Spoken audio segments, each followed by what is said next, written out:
Cancer ಪೇಷಂಟ್ಸ್ನಲ್ಲಿ ಹಲವು ಬಾರಿ ನಾವು ವೇನ್ಸ್ನಲ್ಲಿ ಬ್ಲಡ್ ಕ್ಲಾಟ್ ಆಗುವಂತಹ ಸಿಚುವೇಷನ್ನ ಫೇಸ್ ಮಾಡಿರ್ತೀವಿ. ಇದನ್ನು ನಾವು ಡೀಪ್ ವೇನ್ ಥ್ರಾಂಬೋಸಿಸ್ ಅಂತ ಕರಿತೀವಿ. ಈ ರೀತಿ ಡೀಪ್ ವೇನ್ ಥ್ರಾಂಬೋಸಿಸ್ ಬಗ್ಗೆ ನಾವು ಈ ವಿಡಿಯೋದಲ್ಲಿ ಡೀಟೇಲ್ಡ್ ಆಗಿ ನೋಡೋಣ.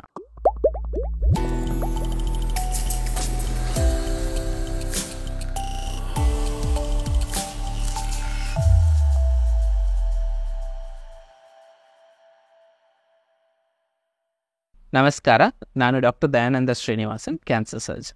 ನಾವು ಲಾಂಗ್ ಡಿಸ್ಟೆನ್ಸ್ ಫ್ಲೈಟ್ ಅಥವಾ ಲಾಂಗ್ ಜರ್ನಿ ಮಾಡುವಾಗ ನಮ್ಮ ಕಾಲುಗಳಲ್ಲಿರುವಂತಹ ಬ್ಲಡ್ ಹಾರ್ಟನ್ನು ತಲುಪದೆ ಅಲ್ಲೇ ಸ್ಟ್ಯಾಗ್ನೆಂಟ್ ಆಗಿ ಕ್ಲಾಟ್ ಫಾರ್ಮ್ ಆಗೋದನ್ನು ಕೇಳ್ಪಟ್ಟಿರ್ತೀವಿ.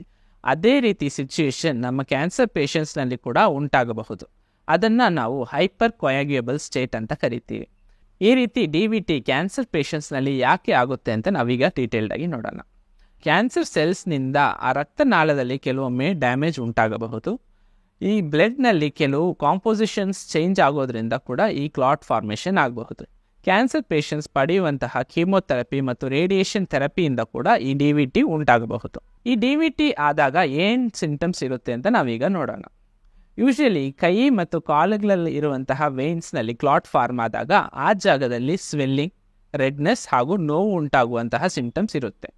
ಕೆಲವೊಮ್ಮೆ ಹೊಟ್ಟೆಯಲ್ಲಿರುವಂತಹ ಬ್ಲಡ್ ವೆಸಲ್ಸ್ನಲ್ಲಿ ಕ್ಲಾಟ್ ಫಾರ್ಮ್ ಆದಾಗ ತೀವ್ರವಾದ ಹೊಟ್ಟೆ ನೋವು ಉಂಟಾಗಬಹುದು. ಈ ಕ್ಲಾಟ್ ಫಾರ್ಮ್ ಆಗಿರುವುದು ಸಮ್ಟೈಮ್ಸ್ ಡಿಸ್ಲಾಜ್ ಆಗಿ ಅದು ಲಂಗ್ಸನ್ನು ತಲುಪಿದಾಗ ಉಸಿರಾಟಕ್ಕೆ ಕೂಡ ತೊಂದರೆ ಆಗುತ್ತೆ. ಅದನ್ನು ನಾವು ಪಲ್ಮನರಿ ಎಂಬೋಲಿಸಮ್ ಅಂತ ಕರಿತೀವಿ.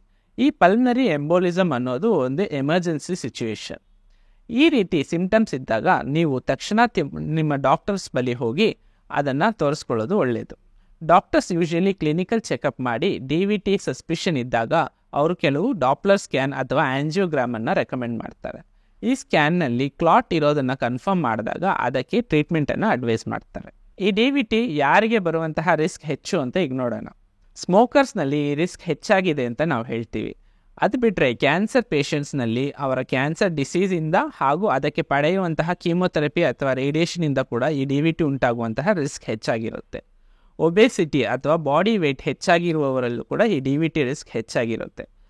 ಈ DVT ಬಂದ್ಬಿಟ್ಟು ಕೆಲವು ಮೇಜರ್ ಅಬ್ಡಾಮಿನಲ್ ಸರ್ಜರೀಸ್ ಅಥವಾ ಪೆಲ್ವಿಕ್ ಸರ್ಜರೀಸ್ ಮಾಡಿದಾಗ ಉಂಟಾಗುವಂತಹ ರಿಸ್ಕ್ ಹೆಚ್ಚಾಗಿರುತ್ತೆ ಅಂತ ಹೇಳ್ತೀವಿ. ಪೇಷಂಟ್ಸ್ ತುಂಬ ಸಿಕ್ಕಾಗಿದ್ದು ಬೆಡ್ ರೆಸ್ಟಲ್ಲಿ ತುಂಬ ದಿವಸ ಇದ್ದಾಗ ಅವರಿಗೂ ಕೂಡ ಈ DVT ಬರುವಂತಹ ರಿಸ್ಕ್ ಹೆಚ್ಚಾಗಿರುತ್ತೆ. ಈ DVTಗೆ ಏನು ಟ್ರೀಟ್ಮೆಂಟ್ ಕೊಡ್ತಾರೆ ಅಂತ ಈಗ ನಾವು ನೋಡೋಣ. ಒನ್ಸ್ DVT ಅಂತ ಕನ್ಫರ್ಮ್ ಆದಾಗ ಡಾಕ್ಟರ್ಸ್ ಕೆಲವು ಇಂಜೆಕ್ಷನ್ಸ್ ಮತ್ತು ಟ್ಯಾಬ್ಲೆಟ್ಸ್ ಕೊಡುವುದರ ಮುಖಾಂತರ ಈ ಕ್ಲಾಟನ್ನು ಡಿಸಾಲ್ವ್ ಮಾಡೋದಕ್ಕೆ ಟ್ರೈ ಮಾಡ್ತಾರೆ ಹಾಗೂ ಆ ಕ್ಲಾಟ್ ಮತ್ತೆ ಪ್ರೋಗ್ರೆಸ್ ಆಗದೆ ಇರೋದನ್ನು ತಡೀತಾರೆ. ಈ ರೀತಿ DVT ಡಿಟೆಕ್ಟ್ ಆದಾಗ ತಕ್ಷಣ ಆ ಇಂಜೆಕ್ಷನ್ ಥೆರಪಿನ ಶುರು ಮಾಡೋದು ಒಳ್ಳೆಯದು. ಈ DVTಯನ್ನು ಪ್ರಿವೆಂಟ್ ಮಾಡೋದಕ್ಕೆ ಕೆಲವು ಮೆಷರ್ಸ್ ಇದೆ. ಅದನ್ನು ನಿಮ್ಮ ಡಾಕ್ಟರ್ಸ್ ಬಳಿ ಡಿಸ್ಕಸ್ ಮಾಡಿಕೊಂಡು ತಿಳ್ಕೊಳ್ಳೋದು ತುಂಬ ಮುಖ್ಯ. ಅದರಲ್ಲಿ ಪ್ರಮುಖವಾದದ್ದು ಏನೆಂದರೆ ವಾಕಿಂಗ್ ಅಥವಾ ಆ್ಯಕ್ಟಿವ್ ಆಗಿ ಲೆಗ್ ಎಕ್ಸಸೈಸ್ ಮಾಡೋದನ್ನು ಹೇಳ್ತೀವಿ.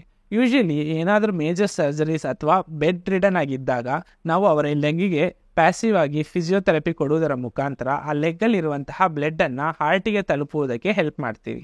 ಈ ರೀತಿ ಮಾಡಿದಾಗ ಅಲ್ಲಿ ಬ್ಲಡ್ ಸ್ಟ್ಯಾಗ್ನೆಂಟ್ ಆಗಿ ಕ್ಲಾಟ್ ಫಾರ್ಮ್ ಆಗದೇ ಇರುತ್ತೆ. ಕೆಲವೊಮ್ಮೆ ಈ ಪೇಷಂಟ್ಗೆ ಅವರ ಕಾಲುಗಳಿಗೆ ಸ್ಟಾಕಿಂಗ್ಸನ್ನು ಧರಿಸೋದಕ್ಕೂ ಕೂಡ ನಾವು ಅಡ್ವೈಸ್ ಮಾಡ್ತೀವಿ. ಈ ರೀತಿ ಪ್ರಿವೆಂಟಿವ್ ಮೆಷರ್ಸನ್ನು ಪ್ರಾಪರಾಗಿ ಆಪ್ಟ್ ಮಾಡೋದರ ಮುಖಾಂತರ ನಾವು ಈ DVTಯನ್ನು ತಡಿಬಹುದು. ಮೇಜರ್ ಸರ್ಜರೀಸ್ ಮಾಡುವಾಗ ಪ್ರೊಫಿಲ್ಯಾಕ್ಟಿಕಲಿ ನಾವು ಈ ಬ್ಲಡ್ ಕ್ಲಾಟ್ ಆಗದೆ ಇರೋದಕ್ಕೆ ಕೆಲವು ಇಂಜೆಕ್ಷನ್ಸನ್ನು ಕೂಡ ಅಡ್ವೈಸ್ ಮಾಡ್ತೇವೆ. ಆ್ಯಕ್ಚುಲಿ ವೇರಿಯಸ್ ಸ್ಟಡೀಸ್ನಲ್ಲಿ ಏನು ಹೇಳಿದ್ದಾರೆ ಅಂದರೆ ಕ್ಯಾನ್ಸರ್ ಪೇಷಂಟ್ಸ್ನಲ್ಲಿ ಡೆತ್ ಆಗೋದಕ್ಕೆ ಈ DVT ಅನ್ನೋದು ಸೆಕೆಂಡ್ ಮೋಸ್ಟ್ ಇಂಪಾರ್ಟೆಂಟ್ ಕಾಸ್ ಅಂತ ಕಂಡುಹಿಡಿದಿದ್ದಾರೆ.